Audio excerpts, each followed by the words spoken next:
अस्सलाम वालेकुम and welcome back दोस्तों। मैं आपको परफेक्ट वेब सॉल्यूशंस की तरफ से कोऑर्डिनेटर 4 की इस वीडियो ट्यूटोरियल सीरीज़ के पार्ट 39 में खुशामदीद कहता हूं।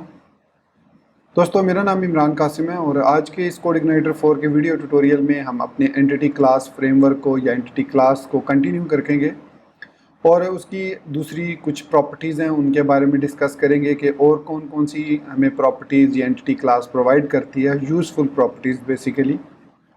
क्योंकि लास्ट वीडियो ट्यूटोरियल में कुछ बग्स आ गए थे और वो बग्स फिक्स करते काफ़ी लेंथी हो गया था ट्यूटोरियल, लाइक अबाउट 40+ मिनट्स का, 45 मिनट्स का आई थिंक हो चुका था। तो इस वजह से फिर मैंने ये चीज़ें कहा कि नेक्स्ट वीडियो ट्यूटोरियल में आपको मैं एक्सप्लेन कर दूंगा ताकि आपको अच्छे तरीके से समझ आ जाए। अब जिन दोस्तों ने वो कंप्लीट ट्यूटोरियल देखा है उनको तो समझ लगी होगी कुछ बेसिक्स की। तो आज हम उसी टॉपिक को कंटिन्यू करेंगे। तो मैं उम्मीद करता हूँ कि आप मेरे इस वीडियो ट्यूटोरियल को एंड तक देखेंगे और इसको लाइक भी करेंगे। इसके अलावा अगर आप हमारे इस चैनल परफेक्ट वेब सॉल्यूशंस पर न्यू हैं तो इसको सब्सक्राइब करते हुए बेल के आइकन को प्रेस करते हुए ऑल नोटिफिकेशंस को ऑन कर लीजिएगा ताकि आने वाले वीडियो ट्यूटोरियल्स की नोटिफिकेशंस आपको मिलती रहें और आप उनसे अप टू डेट रह सकें। Thank you very much. तो चलिए शुरू करते हैं आज के इस कोऑर्डिनेटर 4 के वीडियो ट्यूटोरियल को। तो दोस्तों, लास्ट वीडियो ट्यूटोरियल में हमने एक क्लास क्रिएट की थी एंटिटीज़ के फोल्डर में यूज़र के नाम से। आप उसका नाम कुछ भी रख सकते थे। फिर हमने मॉडल के अंदर, यूज़र मॉडल के अंदर रिटर्न टाइप उसकी मेंशन कर दी थी और उस नेम स्पेस देती थी उस क्लास की। तो उसके बाद हमें उस क्लास के अंदर रहते हुए हमने कुछ फंक्शन परफॉर्म किए थे, जिनमें सबसे पहला जो बेसिक फंक्शन हमने परफॉर्म किया था वो ये था कि हमने डेट वेरिएबल को, जो कि प्रोटेक्टेड डेट्स प्रॉपर्टी है, उसको ये 3 कॉलम्स असाइन कर दिए थे जो कि डेटाबेस के कॉलम्स हैं यूज़र्स के। बेसिकली होता क्या है कि अब चूँकि हमने ये डेट्स हैं हमारे पास, तो हमें ये एक डेट का ऑब्जेक्ट रिटर्न करेगा फ्रॉम द टाइम क्लास। अगर आपने मेरा डेट टाइम क्लास वाला वीडियो ट्यूटोरियल नहीं देखा तो आप उसको देख लीजिएगा और उसमें मैंने काफ़ी चीज़ें एक्सप्लेन की हैं डेट टाइम के बारे में, किस तरीके से हम कोऑर्डिनेटर 4 के अंदर डेट टाइम की हेल्प से काफ़ी सारे काम कर सकते हैं। और स्पेशली हमने ह्यूमनाइज फंक्शन को देखा था कि कैसे हम ह्यूमनाइज फंक्शन में कन्वर्ट कर सकते हैं अपनी डेट को। तो ये चीज़ हमने उसमें डिस्कस की थी। एनीवेज, ये तो आपको लास्ट वीडियो ट्यूटोरियल में सारी समझ आ गई। अब जो नेक्स्ट क्वेश्चन वो ये राइज होता है कि यहाँ पर कंट्रोलर के अंदर home.php में मैंने यहाँ पर कोड जो लिखा है वो ये है कि मैं कुछ मखसूस कॉलम्स जो हैं वो फेच कर रहा हूँ। अब इन सर्टन सिचुएशंस आप सेलेक्ट स्टेटमेंट को बहुत रेयरली यूज़ करते हैं, तो जस्ट मैं भी बहुत रेयरली यूज़ कर रहा हूँ। यहाँ पर मैंने लगा दिया सेलेक्ट स्टैटिक। अब ये दोनों टेबल्स के स्टैटिक कॉलम्स को उठाएगा और हमें फ्रंट एंड में रिजल्ट में कोई फ़िलहाल फ़र्क नज़र नहीं आएगा। यहाँ पर अगर इसको सेव करके फ्रंट एंड आपको व्यू करवा दूँ तो आप देखेंगे कोई डिफरेंस आपको नज़र नहीं आया, सेम वही आपको आउटपुट मिली। हाँ, एक फ़र्क ज़रूर आया कि जो आपने कस्टमाइज़ किए थे कॉलम्स, वो कॉलम्स अब आपको नल नज़र आ रहे हैं। फॉर एग्जांपल प्रोफाइल आईडी और यूज़र आईडी की मैं बात कर रहा हूँ, तो इनको हम चेंज कर लेते हैं व्यूज़ के अंदर। क्योंकि हमने स्टैटिक लगा दिया, एज का हमने कीवर्ड यूज़ नहीं किया, तो बजाय इसके कि वो एरर दे हमें, उसने हमें बता दिया कि ये नल वैल्यूज़ हैं। तो यूज़र अंडरस्कोर आईडी कर देते हैं, सिंपल। अब ये जो आईडी है ये प्रोफाइल की आईडी है, क्योंकि मैंने आपको ज्वाइंस वाले वीडियो ट्यूटोरियल में ये चीज़ एक्सप्लेन की थी कि जो आईडी कॉलम जो हमेशा सेकंड आप प्रोवाइड करेंगे, जिसके साथ ज्वाइन करेंगे, अगर दो वैल्यूज़ प्रॉपर्टीज सेम है, डेटाबेस के कॉलम्स सेम है, तो जो सेकंड वाला होगा उसकी वो प्रॉपर्टी उठाएगा जो भी आपने जिस किस्म का भी ज्वाइन उस पर अप्लाई किया। अगर इनर ज्वाइन होगा तो सेकंड वाली प्रॉपर्टी टेबल को उठाएगा जो हमने ज्वाइन के मेथड के अंदर पास किया।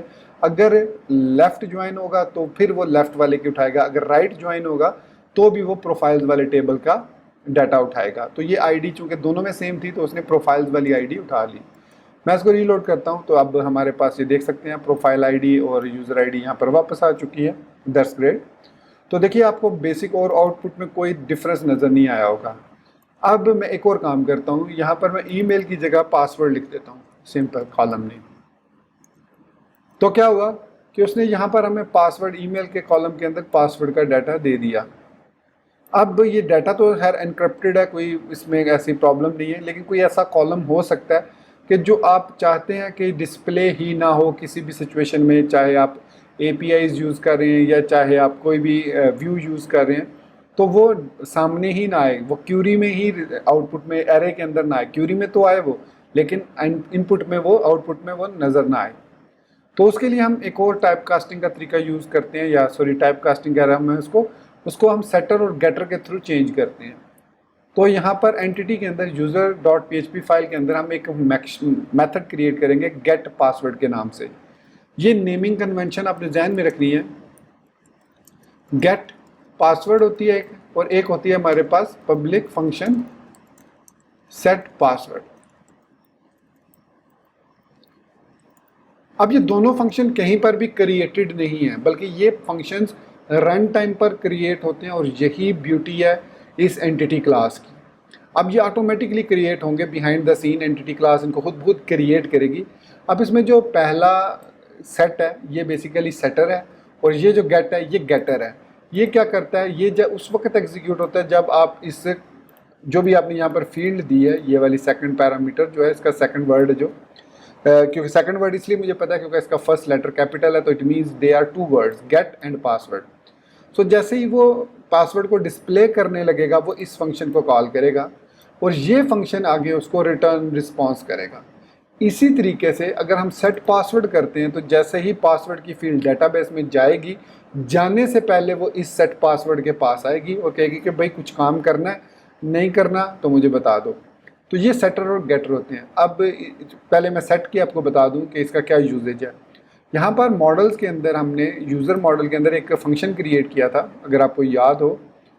हमने एक हैश पासवर्ड का, देखिए कितना कॉम्प्लिकेटेड फंक्शन हमने क्रिएट किया था। मैं इसको यहाँ से ख़त्म कर रहा हूँ,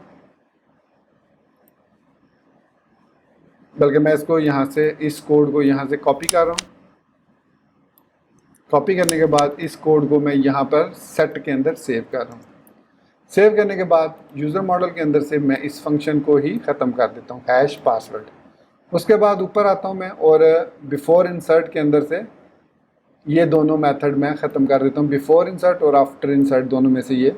बल्कि ख़त्म करने के बजाय इट्स बेटर कि मैं इनको कमेंट आउट कर दूँ, ताकि मेरे भी जहन में रहे कि यहाँ पर ये मैंने फंक्शन क्रिएट किए थे। मैंने दोनों में इसको इंसर्ट, बिफोर इंसर्ट और बिफोर अपडेट दोनों को यहाँ से मैंने चलता कर दिया। अब मैं आता हूँ इस एंटिटी क्लास में और यहाँ पर सिंपली लिखता हूँ this attributes password, password hash, this attributes password, that's it. मैंने सिर्फ एक लाइन लिखी और उसके बाद नीचे रिटर्न दिस कर दिया।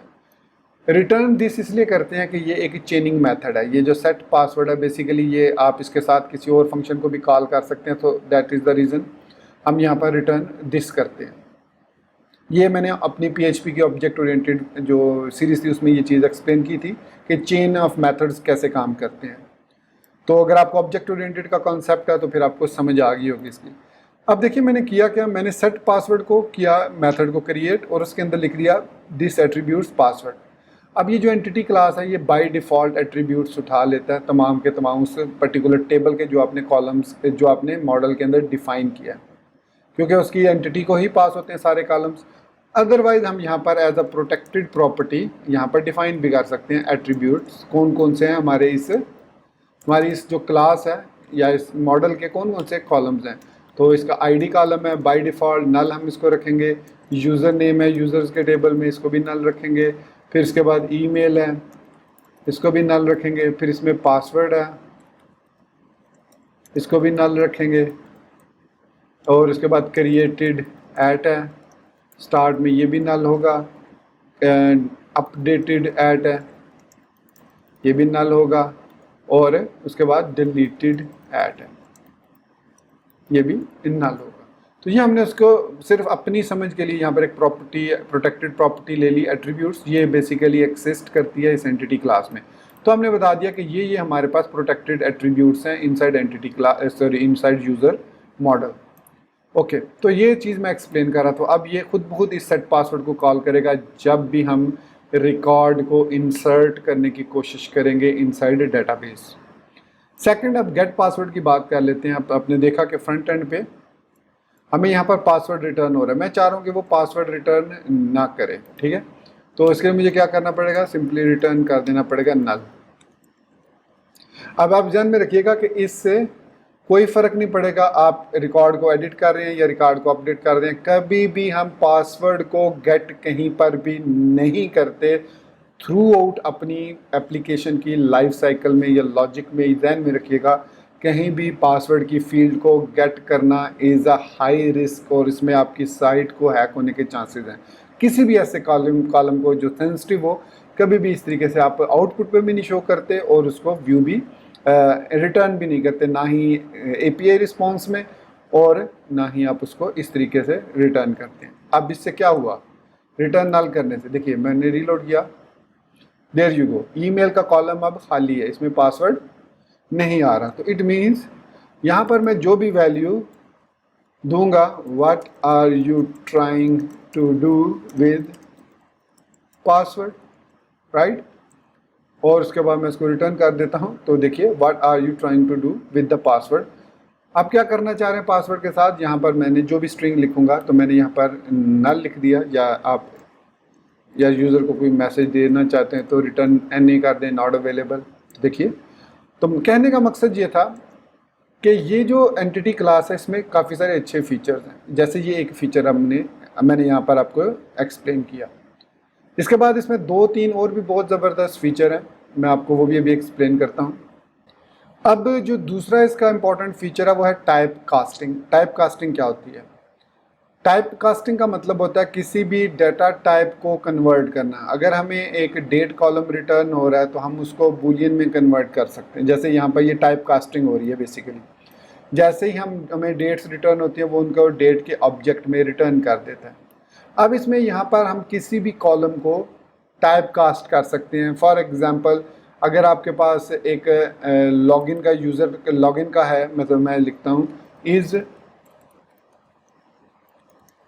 Logged in is equal to false, मैंने ये एक एक्स्ट्रा प्रॉपर्टी इसके अंदर ऐड कर दी। और यहाँ पर मैं वेलकम मैसेज में आता हूँ और यहाँ पर हेडिंग में थंबनेल के बाद एक हेडिंग ऐड कर देता हूँ इज़ लॉग्ड इन, और यहाँ पर ये मैंने क्रिएटेड ऐड से ऊपर रखा है तो क्रिएटेड ऐड से ऊपर यहाँ पर TD लगा लेता हूँ और यहाँ पे मैं कहता हूँ यूज़र इज़ लॉग्ड इन। ये मैंने लिख दिया। ये कॉलम बेसिकली यही वाला कॉलम है जो मैंने यूज़र के अंदर डिफाइन किया, is logged in. Spelling check कर लीजिएगा। सेव किया इसको और इसको रन किया तो इज़ लॉग्ड इन एम्प्टी आ रहा है। ओके, अब मैं अगर इसको ट्रू कर दूं तो क्या होगा, मैंने ट्रू कर दिया, रन किया तो देखिए इज़ लॉग्ड इन में हमारे पास कुछ भी नहीं आ रहा। इसको मैं अगर यहाँ पर लिख देता हूँ, स्ट्रिंग दे देता हूँ नॉट अवेलेबल, तो कुछ भी नहीं हो रहा। तो मैं यहाँ पर क्या करता हूँ, public function get is logged in, और इसको ज़्यादा बेहतर यही है कि इज़ लॉग्ड इन मैं इस तरीके से कर देता हूँ, इज़ लॉग्ड इन। जस्ट ये मैं आपको समझाने के लिए कर रहा हूँ, इज़ लॉग्ड इन। अब मैं कहता हूँ यहाँ पर किधर गया, is logged in, get is logged in और रिटर्न कर देता हूँ नॉट अवेलेबल, जिस तरीके से हमने गेट पासवर्ड किया। और मैं इसको रन करता हूँ तो देखिए इज़ लॉग्ड इन में उसने में दे दिया नॉट अवेलेबल। इट मीन्स कि अगर मैं यहाँ पर कहता हूँ सेशन को सबसे पहले हम इनिशियलाइज़ कर लेते हैं, तो सेशन को कैसे इनिशियलाइज़ करना है सर्विसेज से, तो हम यहाँ पर लिखते हैं सेशन गेट।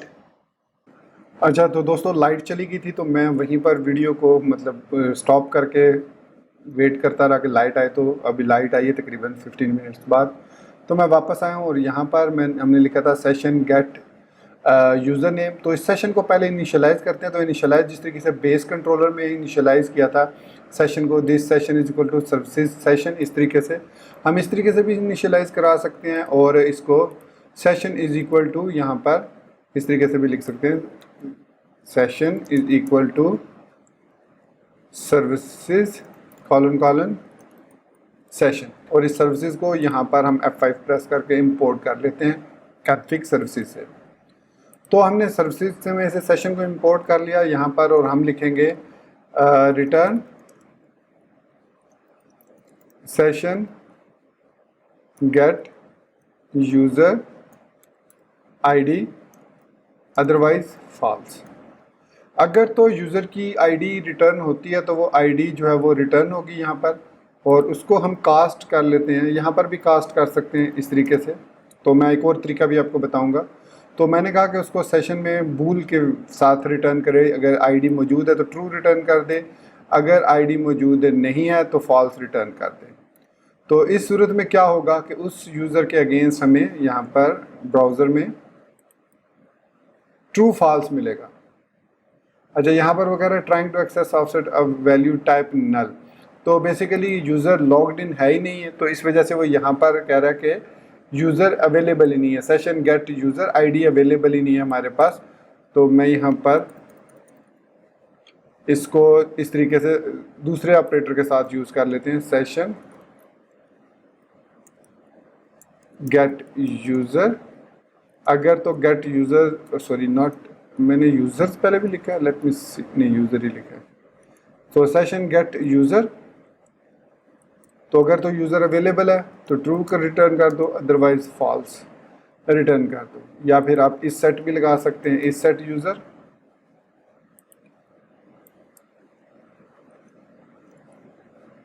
तो यहाँ पर अब वो कह रहा है कि can not use isset on the result of expression you can use null. अच्छा, नल रिटर्न हो रहा है, तो यहाँ पर हम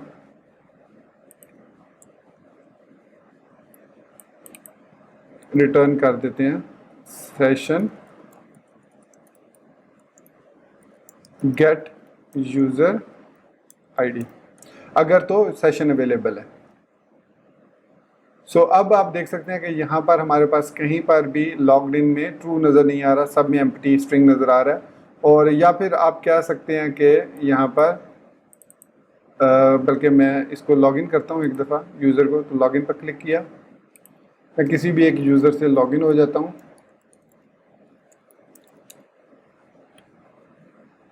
मतलब ये मैं आपको एग्जांपल दे रहा हूँ, ये एग्जांपल आपको डॉक्यूमेंटेशन में भी नहीं मिलेगी। ये एग्जांपल इसलिए ज़रूरी है कि ताकि आपको समझ लग जाए कि जो यूज़र है वो रिटर्न हो रहा है या नहीं। तो आप देखिए यहाँ पर सब जगह पर 1 1 रिटर्न हो रहा है। तो ये इसलिए रिटर्न हो रहा है कि यहाँ पर हम सिर्फ देख रहे हैं कि gate user session get user ID, मतलब हमने ये नहीं देखा कि वो यूज़र वाकई वो यूज़र है जो इस वक्त यहाँ पर हमारे पास पास हो रहा है। तो आप उसको चेक कर सकते हैं, इफ़ सेशन गेट यूज़र और उसके बाद यूज़र की आईडी इज़ इक्वल टू जो भी हमने यूज़र अभी यहाँ पर एट्रीब्यूट्स के अंदर से यहाँ पर हमारे पास यूज़र अंडरस्कोर आईडी, सॉरी ये हमारे पास आईडी आएगी, तो इसकी आईडी और उसके बाद हम उसको कंपेयर कर सकते हैं। तो ये कंपैरिजन अब नहीं कर रहे, लेकिन मैं जो चीज़ आपको एक्सप्लेन करना चाह रहा हूँ कि वो आप एक्स्ट्रा कॉलम भी ऐड कर सकते हैं जो कि डायरेक्ट डेटाबेस से नहीं आ रहा, इसको हम खुद क्रिएट कर रहे हैं। सो ये एक आप समझ लें कि जो हमारे पास एंटिटी क्लास होती है ये बेसिकली टॉप लेवल होती है, एप्लीकेशन लेवल पर होती है, और ये डायरेक्ट डेटाबेस के साथ इसका कोई ताल्लुक नहीं होता। जो एरे इसको रिटर्न होता है मॉडल की तरफ से, डाटा मॉडल फैच करता है डेटाबेस से और इसको वो रिटर्न करता है, और उसके बाद हम उसको जिस तरीके से भी यूज़ करना चाहें वो यूज़ कर सकते हैं। This is one way of using it कि हमने इज़ लॉग्ड इन 1 जो है वो डिस्प्ले करवा लिया। या फिर अगर वो लॉग्ड इन है तो यहाँ पर आप और भी कंपैरिजन कर सकते हैं कि यूज़र अगर नल नहीं है तो क्या यूज़र की में आईडी एग्जिस्ट करती है, और वो यूज़र की आईडी क्या इस यूज़र के इक्वल है जो यूज़र हमें इस वक्त लॉग्ड इन है सेशन के अंदर, और उसकी आईडी के अगेंस्ट हम सिर्फ और सिर्फ उसको पास करेंगे। तो ये हम ट्रू फॉल्स रिटर्न कर रहे हैं। और इसके अलावा मैं यहाँ पर अगर इस तरीके से इसको, बल्कि मैं कंप्लीट करके आपको दिखा देता हूँ कि मैं यहाँ पर लिखता हूँ if session get user and session get user, बल्कि यहाँ पर इसको मैं नीचे लिखूँगा, यहाँ पर नहीं लिखूँगा, तो लिखूँगा इफ़ सेशन गेट यूज़र, तो फिर इसमें आएगा इफ़ सेशन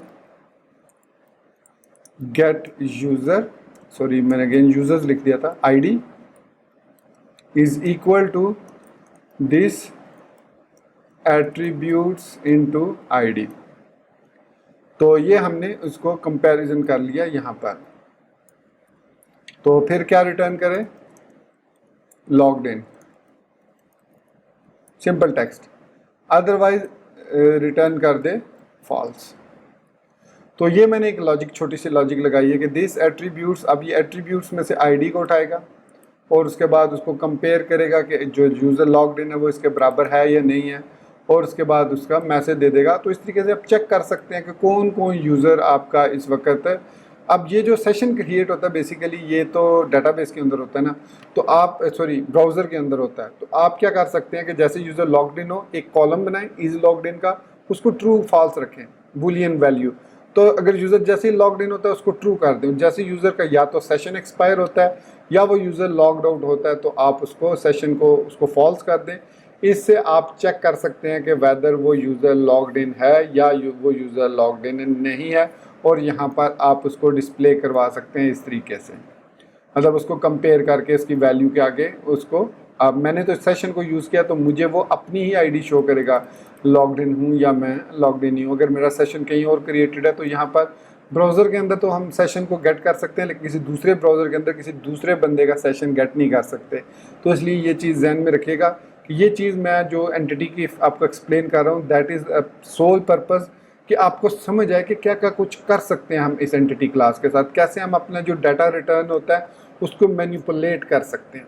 तो ये थी इसकी using of getter and setter, और इवन हम जो है वो कस्टम फील्ड्स को भी ऐड कर सकते हैं जो कि ना ही डाटाबेस में एग्जिस्ट करती हैं और ना ही आपके कहीं और पे एग्जिस्ट करती हैं। फॉर एग्जांपल हम यहाँ पर अगर मैं फुल नेम ले लेता हूँ यूज़र का, अब फुल नेम,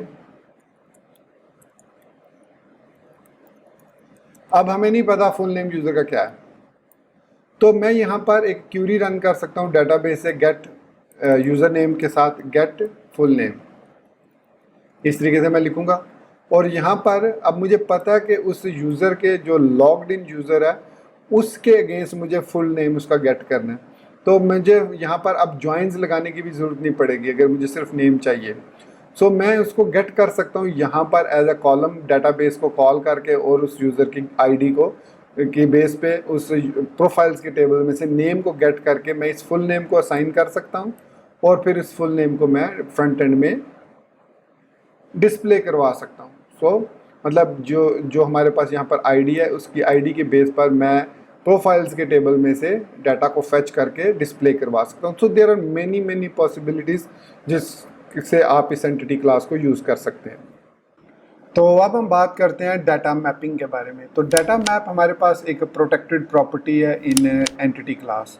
तो इसको समझाने के लिए मैं एक सिनारियो क्रिएट करने लगा हूँ। सबसे पहले तो मैं ये एक्स्ट्रा कॉलम्स रिमूव कर रहा हूँ यहाँ से।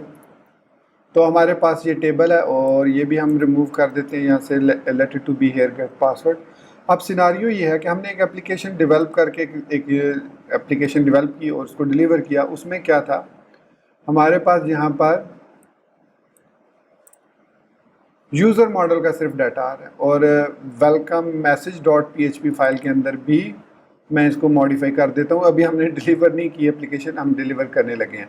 तो उसमें हमारे पास जो कॉलम्स हैं वो सिंपल यूज़र आईडी है, यूज़र नेम है, ईमेल है, फुल नेम है और क्रिएटेड ऐट है। तो इसमें हमारे पास आईडी है, यूज़र नेम, ईमेल, और ये थंबनेल नहीं है, लॉग्ड इन भी नहीं है और नेम भी नहीं है।